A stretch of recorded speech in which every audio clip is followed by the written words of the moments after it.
Good morning. This is Father Stephen Kelly from St. John's Church in Detroit, and we're continuing our series of daily morning meditations where we generally look at one or another of the lessons that are assigned for morning or evening prayer, what is known as the daily office lectionary. And today, for Monday, let's take a look at the lessons assigned from the book of the Acts of the Apostles. And I love this story because Paul is so tricky in it. Chapter 22, beginning at verse 30. On the morrow, because he would have known the certainty whereof he was accused of the Jews, he loosed him from his bands and commanded the chief priests and all their council to appear, and brought Paul down and set him before them. And Paul, earnestly beholding the council, said, Men and brethren, I have lived in all good conscience before God unto this day. And the high priest Ananias commanded them that stood by him to smite him on the mouth. Then said Paul unto him, God shall smite thee, thou whited wall. For sittest thou to judge me after the law, and commandest me to be smitten contrary to the law? And they that stood by said, Revilest thou God's high priest? Then said Paul, I wist not, brethren, that he was the high priest, for it is written, Thou shalt not speak evil of the ruler of thy people. But when Paul perceived that one part were Sadducees and the other part Pharisees, he cried out in the council, Men and brethren, I am a Pharisee, son of a Pharisee. Of the hope of the resurrection of the dead, I am called into question. And when he had so said, there arose a dissension between the Pharisees and the Sadducees, and the multitude was divided. For the Sadducees say there is no resurrection, neither angel nor spirit. But the Pharisees confess both. And there arose a great cry.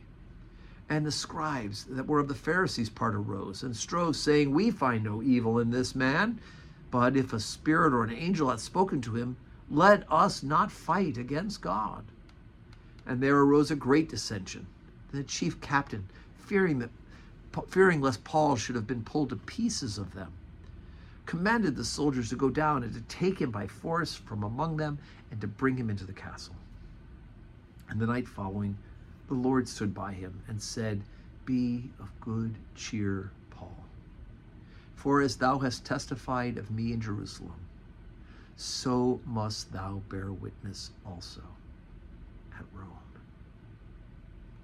So Paul's going to get his wish, right? Paul wants to go to Rome, and we do know that Paul will also get his desire, as we said the other day, or later last week, where Paul said that if he's supposed to go to Jerusalem to die, then so be it. So it looks like he's going to end up going to Rome to die. But I love how Paul, realizing there are Sadducees and Pharisees, he just says, brothers, I'm a Pharisee, and I'm here because of the resurrection. Right? That's 100% true. But I'm sure he also knew that this was going to cause the people who are all united in opposing him to be divided now. Because if it's about the resurrection, the Pharisees are yes, the Sadducees are no. And so the Pharisees put aside for a moment their grumpiness about the whole thing, about the Jesus thing, and instead are defending the concept of resurrection and angels and spirit. So really pretty amazing. Anyway, so today is Monday, and we're back to a regular schedule, as regular as things get around here. We have 12:15 Holy Communion and 4 o'clock evening prayer.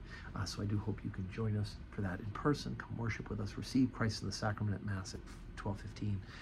But if you can't, you can pray with us on the live stream or the replay, or just make sure you're saying your prayers, right?